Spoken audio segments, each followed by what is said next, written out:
Take advantage of social media. Take advantage of putting something together, whether it's 3 minutes, 15 minutes. Look at Issa, Insecure.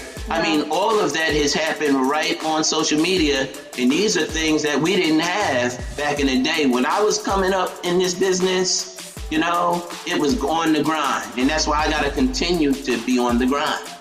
You know, but that's what it is. It's all about believing in what you want to do. Straight up.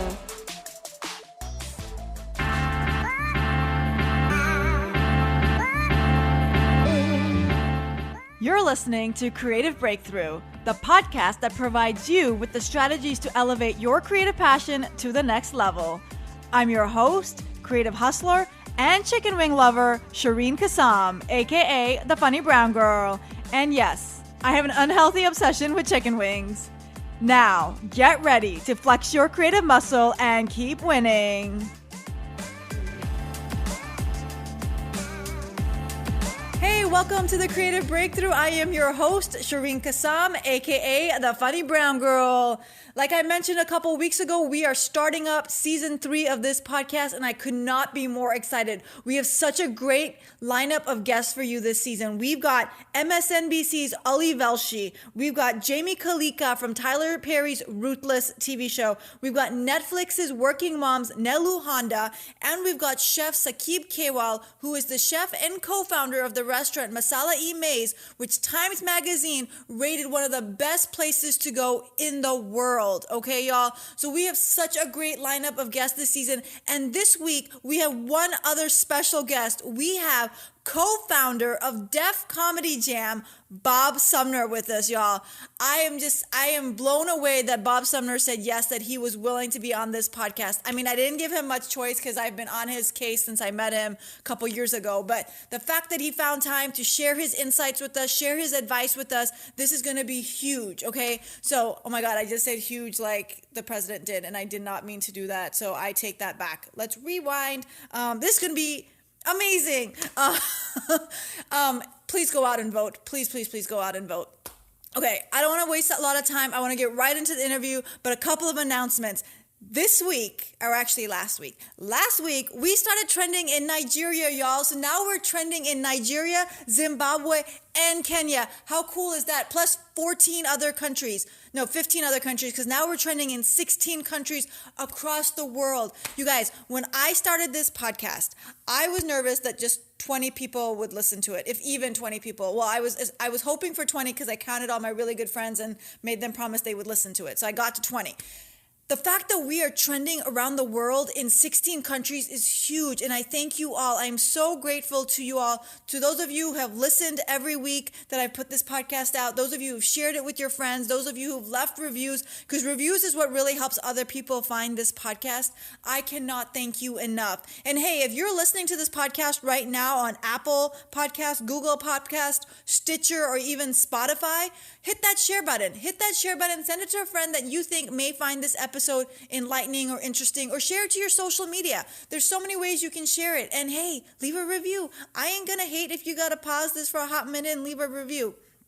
Okay, so we're trending in Nigeria now. Second announcement. Over COVID, not that it's over yet, because I'm in Florida, and I don't think it's ever going to be over in Florida. But during the time I had off from COVID, which I still do, but I redesigned my entire website, and it is amazing. And I think you guys should check it out because there's some really cool things on there. So go to funnybrown.girl.com. You heard me right, funnybrown.girl.com, and you can get all the past episodes of this podcast. What's really cool, though, is there's a quiz. So if you're a new listener, or you say missed a few episodes here and there, you can take this quiz and find the episode that's best for you. So check that out. There's also a workbook, so you can accompany this podcast with a workbook to really elevate your creative journey. So check that out as well. And while you're at my website, go ahead and sign up for that email list. Put your email in there. And every other week, I'm going to send you resources and opportunities to help you elevate your creative journey. So get on that. If you don't want to do all of that, not that that's a lot of work, but another resource for you is to join our Facebook group. We have a really big Facebook group of creatives looking to partner with people, share their latest skit, get some ideas. So join that. You can do that 2 ways. You can either go to funnybrown.girl.com/Facebook, or go to Facebook and search Creative Breakthrough Community. Either way, you'll find us. Hit us up, and we look forward to collaborating with you in that Facebook group. Okay, so those are the announcements for this week. Now, on to our special guest, Bob Sumner. I am so blessed, like I said, to have him on this podcast. For those of you who have not heard of Bob Sumner or are not aware of him, you probably do know who he is, but you just don't know what he's done. So I'm about to tell you. Bob is best known as the co-creator of HBO's Russell Simmons' Def Comedy Jam, a recognized force in the world of comedy and the man behind most comedy legends. With over 25 years of experience, Bob has discovered many of the top gifted comedians that have graced the stages and big screens around the world, including Kevin Hart, Bill Bellamy, Mike Epps, Dave Chapelle, Sheryl Underwood, Chris Tucker, Cedric the Entertainer, and Bernie Mac. And hey, one day my name is going to be on this list. So in a couple years, whoever's interviewing Bob Sumner and reads this list is going to say Cedric the Entertainer, Bernie Mac, and Shireen Kassam. Bob is the executive partner in Laugh Mob Enterprises, which has produced specials that have aired on Showtime, DirecTV, and On Demand. He's also the executive producer of Laugh Mob's We Got Next and Laugh Mob's Laugh Tracks. Now, just to give you guys some context on this interview, we recorded this in April of 2020, so right at the height of the COVID pandemic. We also were live streaming this interview. So if you're watching this right now on YouTube, you may see some technical glitches, some parts here and there where there's like an awkwardness or silence or distraction. That's all because of the whole live streaming thing. There was a little bit of, you know how it is. I ain't even going to try to explain what happened there. Okay, this interview or this conversation with Bob also lasted an hour and 45 minutes. I mean, it was like the best hour and 45 minutes of my life, but it did last an hour and 45 minutes. And I don't want to put all of that information out there today because I want you guys to be able to take what he says and start to just think about it and how to incorporate it into your life. So we're going to split this episode into 2 episodes. So there'll be part 1, and then in 2 weeks, we'll launch part 2 because I really want you guys to go away and take this information with you because there are some gems in this interview, y'all. There are some gems. Now, for those of you who have been listening to this podcast since the beginning, you know that I am in love with the American Black Film Festival, ABFF. We also mentioned in here how I met Bob. I met Bob at ABFF, and we talk about how this year it's going to be in October. It actually will not be in October. It actually already happened in July. It was a virtual event this year. So don't go out there trying to buy your tickets for October. But once this pandemic is over, highly, highly, highly suggest going to the American Black Film Festival. That's where I met Bob Sumner. I actually met him before that at the semifinals for the Comedy Wings comedy special or comedy competition that was sponsored by ABFF and HBO. And he is just the most kindest, most genuine, most humble man you will ever meet. And he has been such a rock. He's been such an inspiration for me. He elevated my comedy career. I mean, there's just like no words to explain what this man can do for you and what this man has done for me. I mean, what he's done for my comedy career has been amazing. And so that's why I'm so excited for him to share his story and his creative advice with you guys today. So what are we waiting for? Let's get started. Welcome to the guest chair, Bob. Thanks for having me. Thank you for making time. I know you're a busy man, and it's been a couple years since we've met, so thank you. Yeah, well, it's perfect timing, actually, right? It is, exactly. So what have you been up to while we're in this pandemic and this coronavirus? I've just been in my little lab right here. Yeah. I've been in my little lab right here just trying to figure things out. And also, when I say trying to figure things out, I see that a lot of people are doing like live comedy online and having vibe shows, virtual shows. I have to wonder, what is that? Like, how is that really coming off? Because, it's one thing doing comedy, like being a morning radio person and things that you have to be funny one type of way, but actually not having an audience and you trying to do stand-up or whatever you want to call it, like how does that resonate? So Have you tuned in? That's kind of interesting. Have you tuned into one of those shows? No, I don't even know where to tune in because D Nice all over the place. Every time I go to IG, it's D Nice. Yeah, he's taken over. He's capitalized on that. More power to him. That's so cool. I was thinking about doing a couple things though online, but I want to tweak it out and then see what everyone else do. You know, we did the Laughter Through Healing event a couple weeks ago with Def Comedy Jam. Yep, I saw That that. was pretty deep. Yeah. So like how are you using this time? Like I know a lot of people, some people are just like sitting around watching TV, but I know you're a hustler. So how are you using the time?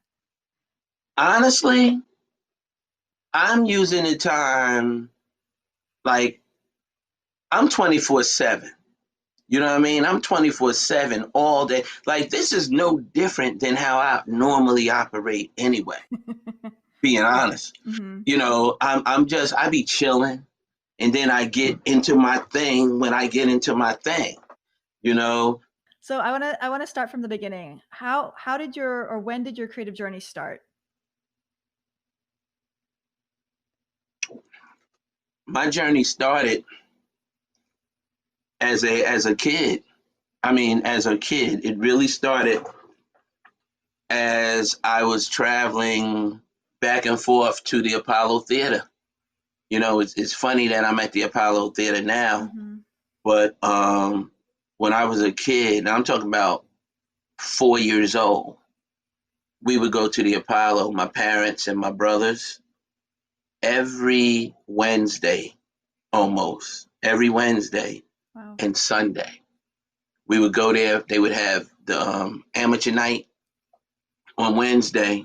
They would have matinees on Sunday. And then after the matinee or before the matinee, normally after the matinee, we would go have dinner at one of my aunt's house up in Harlem. And then we would always see like the Motown reviews, the James Brown reviews, all these different shows would come to town and they would always have a comedian Mm-hmm. on the show. It would be Moms Mabley, it would be Nipsey Russell, Slappy White, Richard Pryor. It was crazy. So this was me as a little kid absorbing all of this that has led to what I'm doing now. That's awesome. You So were know? your parents really big into the arts as well? Were they creatives? Yeah, yeah. My mom, my mom actually, she worked at RCA Records Okay.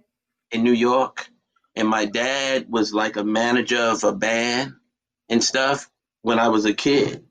So So you grew up going to the Apollo and then you got your start at Def Jam as an assistant. How'd you move up to media mogul? Like how did you hustle your way from assistant to media mogul?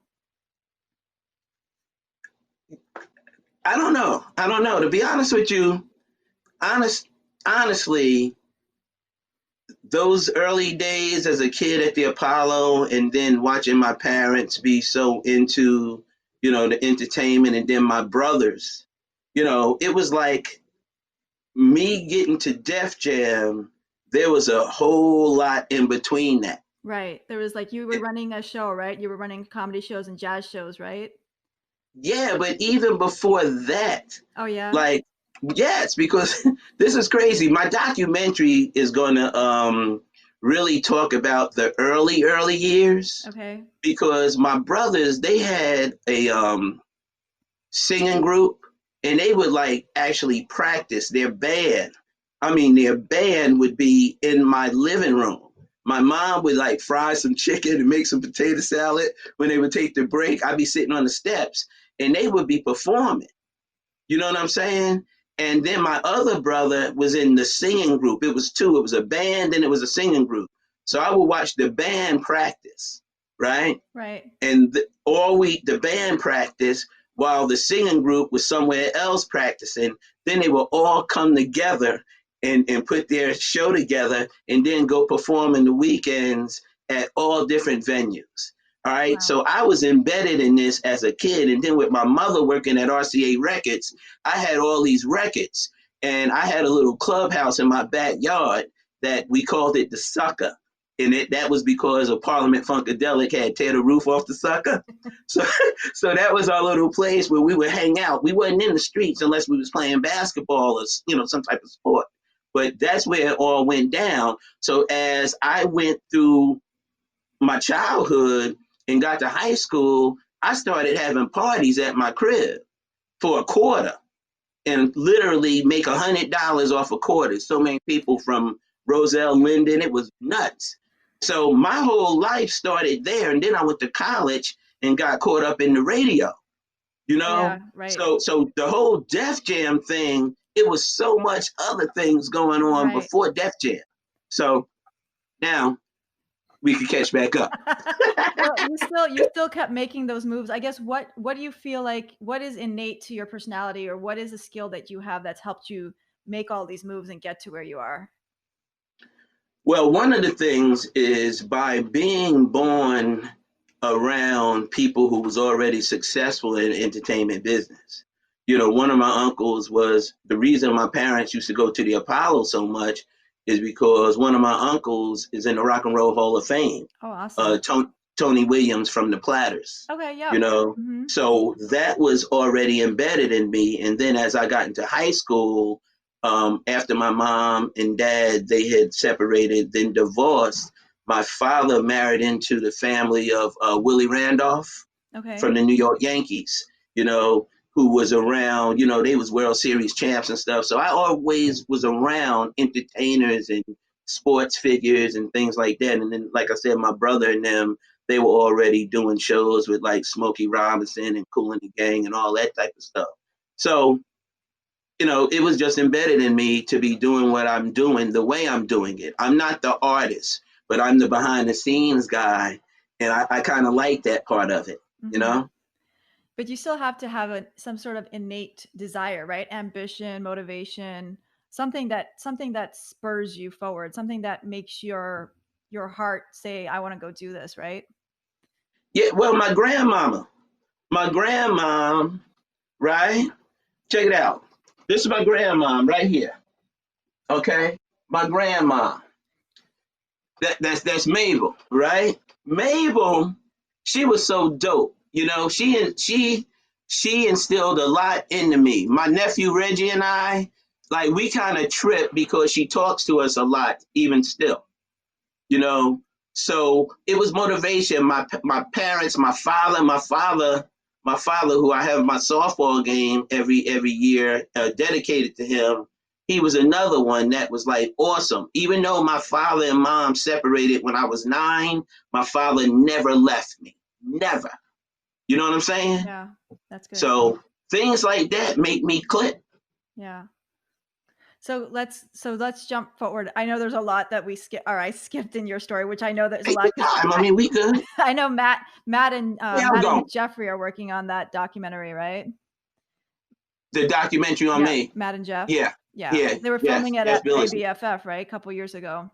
Right. Yeah, we're still a work in progress. It takes a lot to put a documentary together. Oh, I know. And your life is so full. I mean, you've got so much going on. Yeah. So I guess my question was, so when you got to Def Jam, though, you started at the bottom and you made your way up. You kind of moved through the ranks, climbed the ladder. What do you think helped you stand apart from other people trying to make the same hustle? You just said I started at the bottom. Well, I read that somewhere not in your documentary, but somewhere you said you started as an assistant, right? Yeah, but it wasn't the bottom. I knew at the bottom. I started at the bottom when I was at RCA Records. Okay. All right. I don't even really talk about the RCA Records.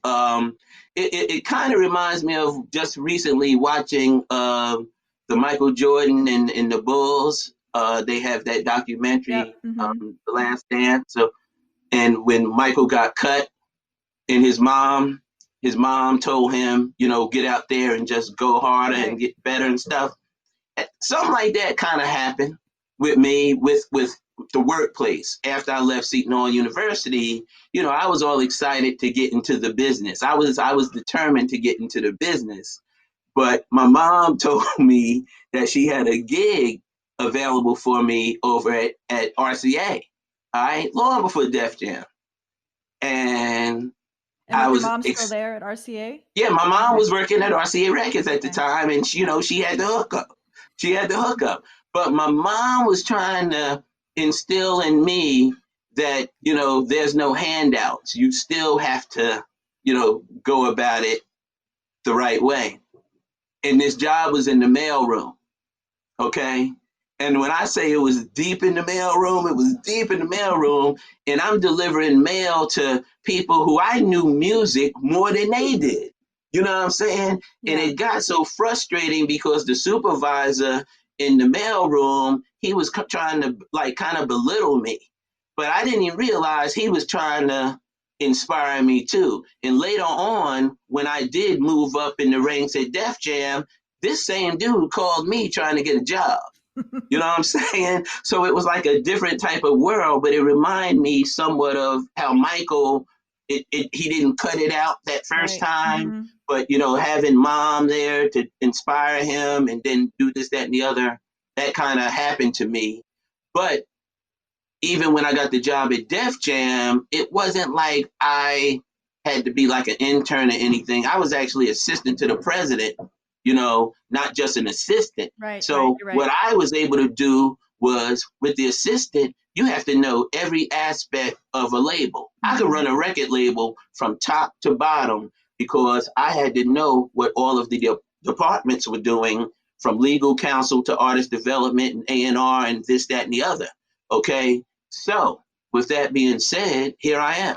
You know what I mean? I was never going to be the guy at Def Jam just to be there to get the check, as you can see. Yes, I can see that. So that inspiration, that motivation, that drive came from your mom and your grandmother showing you that you could do and my dad. And your dad. Most definitely. My brothers. I mean, in my village of Roselle and Linden, like where I come from, it's really a trip because I was raised in a barbershop next to a bar. Okay, so the little kid next to the bar by the barbershop, he knows everybody. And then, we have neighboring towns, and my grandfather had a laundromat in the neighboring town next to a bar. Okay, so I was around getting a whole lot of knowledge from a whole lot of people. There was a guy in the neighborhood, we called him Monkey Dunk, right? And a lot of people used to run from Monkey Dunk, but Monkey Dunk and I actually used to have conversations because I used to be on the Ave right there, and so many. I got memories for days, and I just always knew that you have to treat the janitor and the CEO the same way. You know what I mean? You could walk with kings and queens, but don't lose the common touch, and that's been embedded in me since I was a little kid. Yeah. Hey, it's me, Shreen. Sorry to interrupt. Creative Breakthrough listeners, are you enjoying this episode? If so, I have a quick favor. Could you leave us a review, whether on Apple, SoundCloud, or whatever platform you're listening from? It's a great way to pay it forward and let other creatives know about the show. Thank you so much. I appreciate it. Okay, I'll get back to the original interview now. Thanks. Bye. No, and that's so true because you never know who's going to go where, who's who. You know what I mean? I think it's so important. Yeah. Everybody's equals. Yeah. So now you're big in the comedy space. You've got Def Jam. I met you at ABFF at Comedy Wings. You've got all these other things happening. How did you decide comedy was your thing? How did you decide that was your passion over music? Comedy is not my passion. It's not your passion. Just something. It's something that I do well. Music and sports is my passion. Got it. Okay. Anybody will tell you that. KG from Naughty by Nature, we was talking the other day about we need to get a podcast because as much as we do in entertainment, we talk sports more than we talk music and comedy. I'm telling you. Yeah. I would have never guessed. I mean, I know you love sports, but I would have never guessed you wouldn't put comedy as a passion. No, I just been around it for so long. I mean, I just, and nobody was really doing anything with the being innovative with it. Back in the day, even, Terry Hodges, comedian, who I adore, kid from Michigan, who I met up in Harlem. He was like a staple at the Apollo Theater. And we worked in the late 80s together. And he tells everybody that I was the first DJ at a comedy show. real talk. I mean, I was working, in the business. I had records galore. And when I started doing the comedy shows, I started DJing. And that's why Kid Capri became what Kid Capri has become, because it was important to me to have that element involved. Yep. So when you're watching comedy though, how do you know they're the one? Like, how do you know a comic has what it takes? I don't know. I really don't know. It just, when I go to a comedy show, it just has to hit me because I've seen it all. And I've seen it all for a very long time, and I sit back and just let it all flow. I stay in my lane big time. I don't trip off of none of this. A lot of people get props in this business, and I'd be like, wow. I'd be saying to myself, wow, if they only knew the real story a lot of times. But I don't say anything. I just stay where I do. I let my actions speak. You know what I'm saying? Yeah. No, but you've done a lot for a lot of comedians. You've definitely set up a platform for comedians to kind of take the next step in their careers. So you kind of see something in the comics when you're putting that platform together, right? Yeah, but the crazy part about that for me, seriously, and I could like really write the names down, and if we ever do this again, well, I wouldn't really say the names too much, but I see comedians sometimes 5, 10 years before they hit. And that'd be bugged out because it'd be a lot of in between, And that's why I always say, back when we used to do Def Comedy Jam on Friday night, I knew that on Monday, Tuesday, all of the casting directors would be calling me to see who this new talent was. And the trip is, I still can identify who that big name is, but people are so star driven now without realizing that most of those stars started with me back at the Peppermint, little place I had in Jersey, Club 88, or they were at the Uptown Comedy in Harlem. Like all of these comedians who are big now, they started somewhere else. Trust me when I tell you that. Mm-hmm. Yeah, we all start somewhere, right? Yeah, but it's about remembering where you come from a lot of times. Or like right now, and I've been talking about it a lot, but the playing field after all of this is over, it's survival of the fittest in terms of stand-up comedy. It's like an even Steven playing field, at least with me it is. Like, because if you haven't sat back and wrote some material, you're going to have to take a back seat because people want to hear some fresh stuff right now. And it's been a lot of stuff to look back and go, wow, that was kind of funny. I mean, everybody walking around drinking Lysol now, that's crazy, right? So you think when people come back to comedy shows, they still would want to hear about this pandemic and what we've gone through?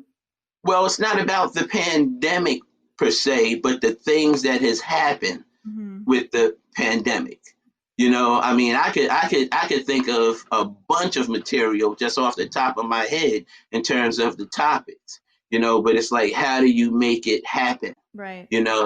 Because I mean, right now, think about, I mean, just real quick, think about what the side chicks have had to go through. You know what I'm saying? It's going to be some jokes about that. All of the Instagram live DJs, everybody upset because D Nice getting all the shine.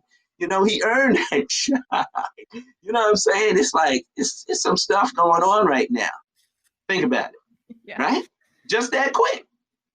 Do you think comedy clubs are going to be what they used to be? I like to think that they are at some point, but if you look at what's going on, and let's be straight up, don't you feel like they moving with this a little bit faster than they was acting like it was? Like all of a sudden they're opening things back up again. I don't think it's time for that yet. No. I mean, but the economy, this is where the money, when they talk about health is wealth, they're not acting like health is wealth right now. They're trying to get wealth.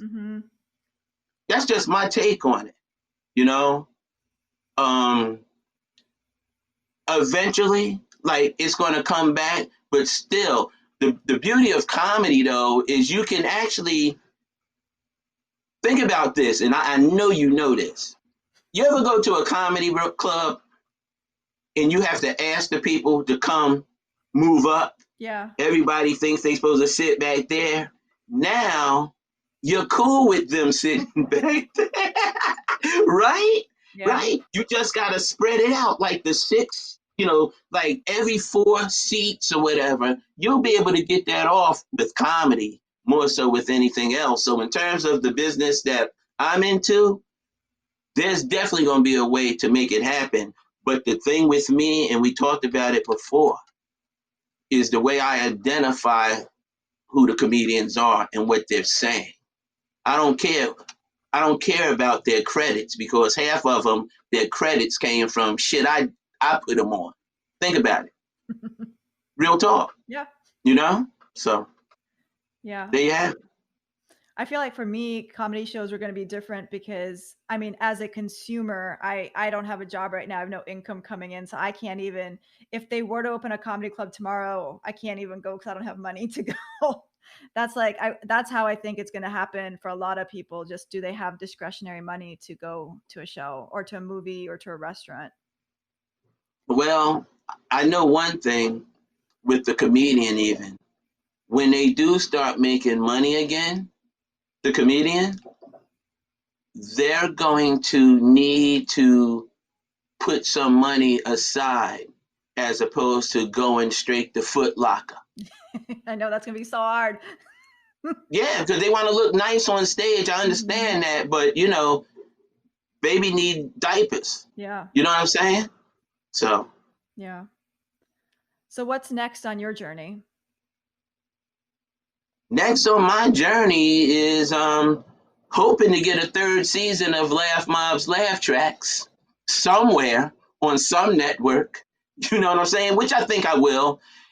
The beauty of Laugh Mob's Laugh Tracks is more people have been watching the show now that they've been home, on YouTube than on TV. You know what I mean? Because we've been buried under Impractical Jokers. It's crazy. So that's one thing. And, Kid Capri and I, we're working on a hot new project. And I have, I'm taking Laugh Mob live. I'm doing live shows. Once this thing do come back, I'm starting with the City Winery in Philadelphia. And we're going to I'm just going to try to keep comedy doing what we do. Of course, I had to shut down the Apollo. So we have to pick that back up, and I have to honor all of the comedians. Like all of the comedians that's been working for me, these gigs have just been postponements, not cancellations, But unfortunately, some of the comedians that I wanted to use for the 2021 seasons have to move back a little bit because I have to take care of these other folks. Right. But it's all good. I got some things going on. Can't tell you everything. That's okay. I'm more intrigued by you just seem to be in such good spirits. Like you don't seem to feel like this is, as a small business owner and somebody whose income has obviously been impacted by this. I'm motivated by your positivity, if that makes sense. Well, let me just say this to you. Also, the ABFF, we had to move that back. Right. We had to move that from June to now October. But more than anything is I do understand who my Lord and Savior is and what this is really all about. And, even in my documentary, you'll see a whole part of when I was carjacked back in 2005. So my life, I look at life a lot different than most people. This little dent on my head right here I didn't just design that, and it reminds me of who I am and what I'm all about. And I'm all about my people. You know what I'm saying? I'm all about my people. So I say all that to say that we got to keep striving, and we just got to keep doing for my grandmom and people who have laid it down for me. And when I tell you this, and this might trip you out, but since MLK weekend, when I was down with Alonzo Mourning and everybody at his foundation event, since MLK weekend and through this coronavirus and all this, I had to write down because I didn't want to, because at some point I have to reach out to the family of people who I know passed away, friends and family. I've lost 30 people. Wow. From coronavirus?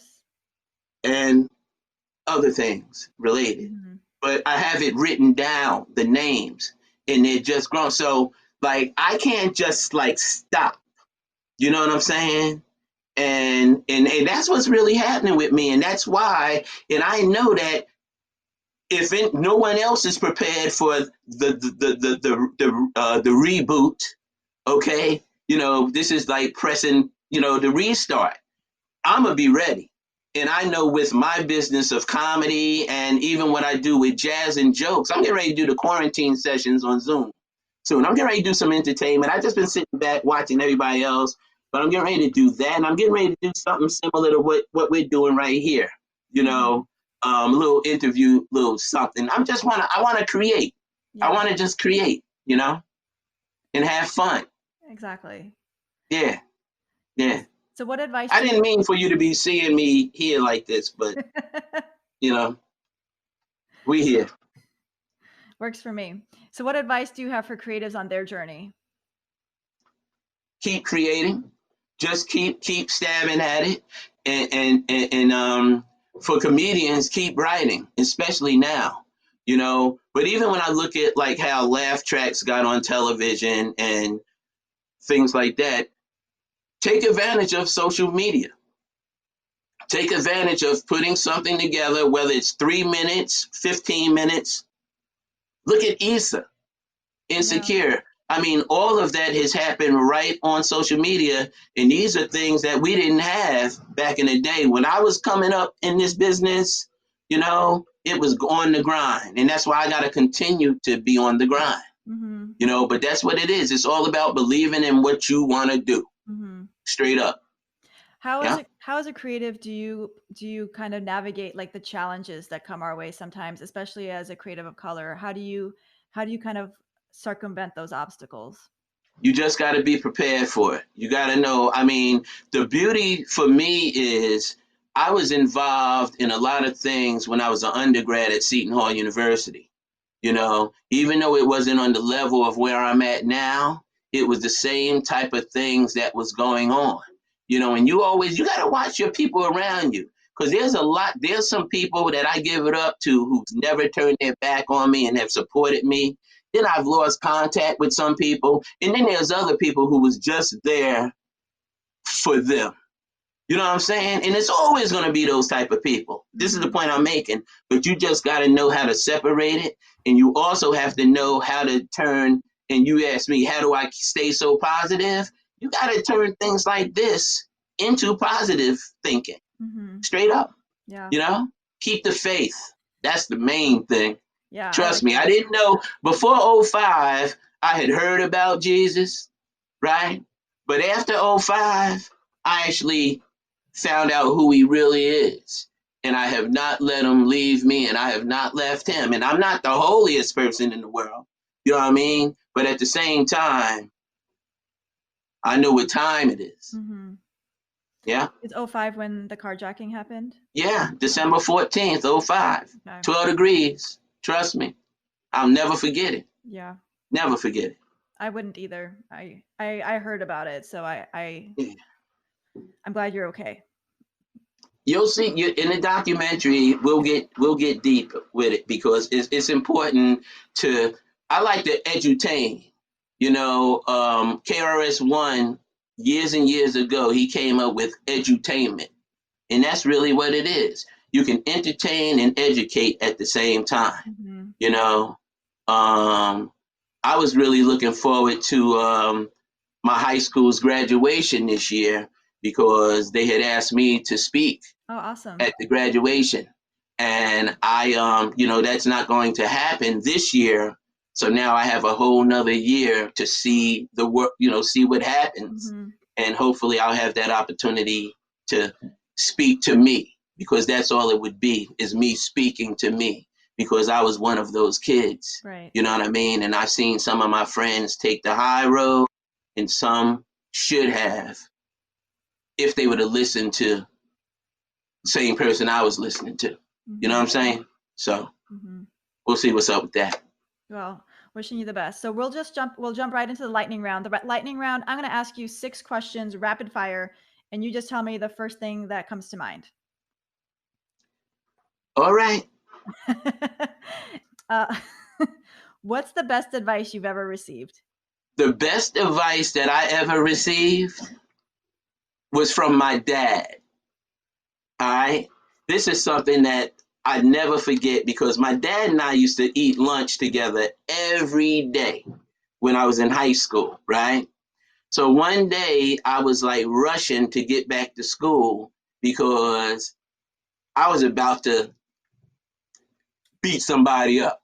I mean, that's how it was because they didn't understand that, I'm a nice guy, but don't provoke me. You know what I'm saying? Straight up. And this particular day, I was hearing that this guy wanted to fight because I was younger than him and my friend had a fight with him and had beat him, right? So I guess now he want to get his card back. So he going to go after the younger guy. And it didn't work. But I ended up being the one that had to, take the fall, in terms of a lot of stuff.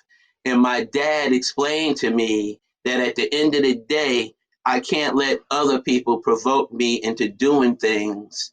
I have to be a better judge at what's happening because I might take the fall. You know what I mean? And a lot of those same people who are, doing this, years from now, you might not even see these people. So Right. why risk, this, that, and the other? Right. So that's really what it was about. It was about be your own man. Yep. Yeah. I like it. Yeah. What's your definition of success? My definition of success is happiness. Happiness with whatever it is that you're doing, because there's different levels of success. People look at me and they see I'm successful, but they don't see the material things.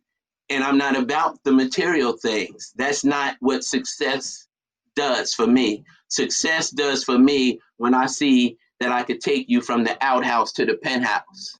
And I've done that quite a few times. Mm-hmm. You know what I'm saying? I'm a behind the scenes guy, but I'm not a behind the scenes guy.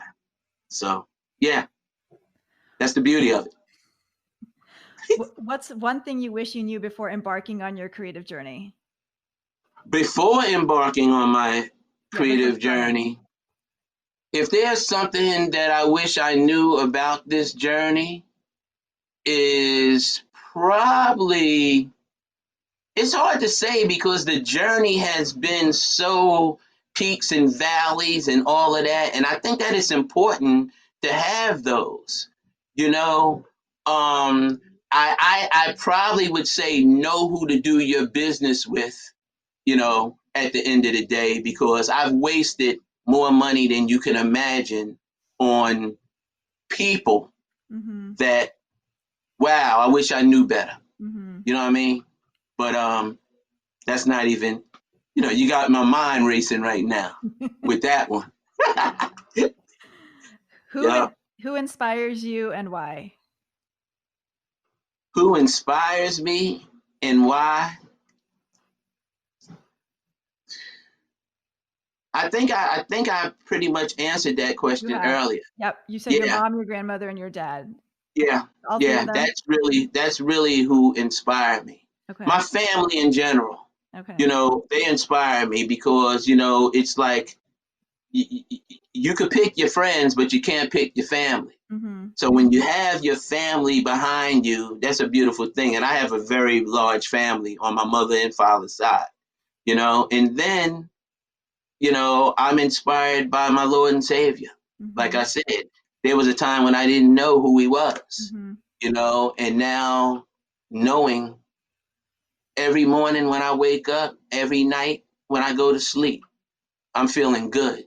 And that's why even on I used to be a DJ, and I don't be messing with the equipment and stuff like I used to, but I play music. I play music all day on Facebook, and it's a trip because I have people that really, they tell me like it does something for them. And I feel good about that. So, stuff like that inspires me. What's a habit that's helped you on your journey? A habit. Yep.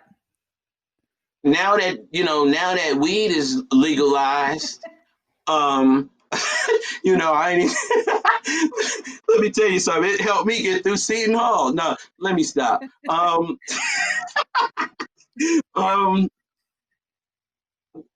what was that question? I forgot. You smoke too much weed. That's what happened. No, what was the question? What's a habit that's helped you on your journey? A habit that's helped me Mm-hmm. is just staying me, just staying me. Just staying me, because there's sometimes people be hitting me talking about, Bob, I didn't know that. Somebody told me that you had a nice jump shot. Somebody told me you was a DJ. Somebody told me you this, that, and the other. And I'm like, it's not about that. It's about letting it just happen. That's why I have to do this documentary, because again, I want to edutain folks, Mm-hmm. and it's important to know that all those people you see, they come from somewhere, and I know where they come from. Yep. It's gonna be a cool documentary. Do you have a launch date or a season? No, right now it's really a trip because of what has happened. Right. Everything has really, this whole pandemic has really put we got to relaunch. We really do. So we'll figure it out. I ain't in no rush. I'm here. Last question. What do you want your legacy to be? My legacy? Wow.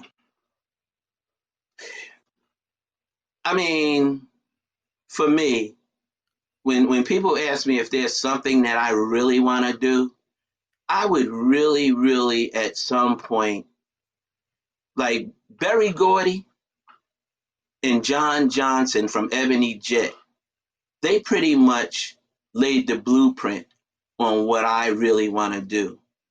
And I want to be able to employ my friends and family in one building where it's all things that involves entertainment that the entertainment that I like. And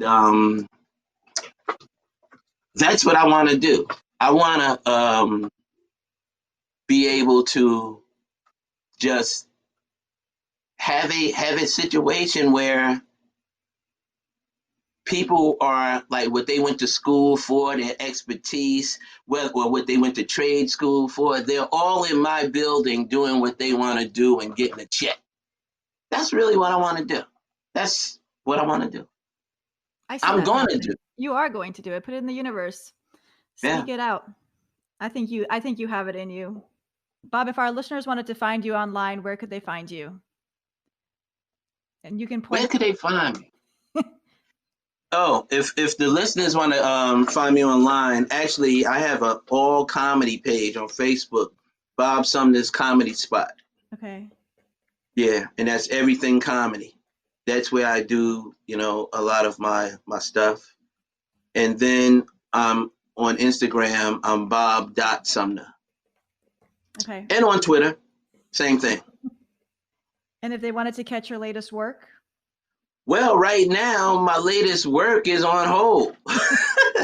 My latest work is on hold, but they could always go online and look up Laugh Mob's Laugh Tracks, Laugh Mob's We Got Next. We have Def Comedy Jam clips that's running on Kevin Hart's LOL network right now. And, we'll be coming back to the Apollo Theater and to the City Winery. I have quite a few things that's happening. It's just a matter of when is everything going to be rebooted? Yep. Well, thank you so much for joining us today. I'm glad that we were able to make this happen. Thank you so much. You're welcome.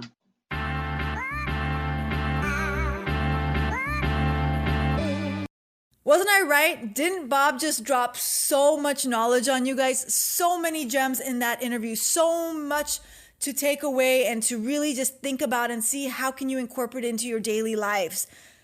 Here are my key takeaways. 1, your purpose doesn't have to be your passion. 2, surround yourself with people who inspire you. 3, don't be the guy just trying to get the check. 4, COVID is just a restart. Get ready and be ready. And 5, always be creating.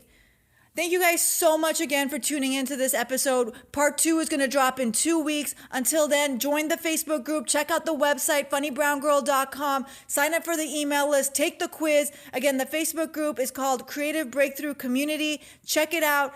Get on the list for resources and opportunities. Keep elevating your creative journey. Keep working at it. Keep writing. Keep creating. And what are you waiting for? Get out there, go flex your creative muscle, and keep winning. Thanks for listening. Stay connected about upcoming resources, including opportunities, festivals, competitions, and grants to help you grow your creative passion by subscribing to my bi-monthly newsletter by visiting funnybrowngirl.com/subscribe. Don't miss out on a life-changing opportunity and subscribe today at funnybrowngirl.com/subscribe. And hey, if you decide to go on Instagram today, follow me. I'm Funny Brown Girl. I'm Shireen Kassam, and you've been listening to Creative Breakthrough. Now, go flex your creative muscle and keep winning.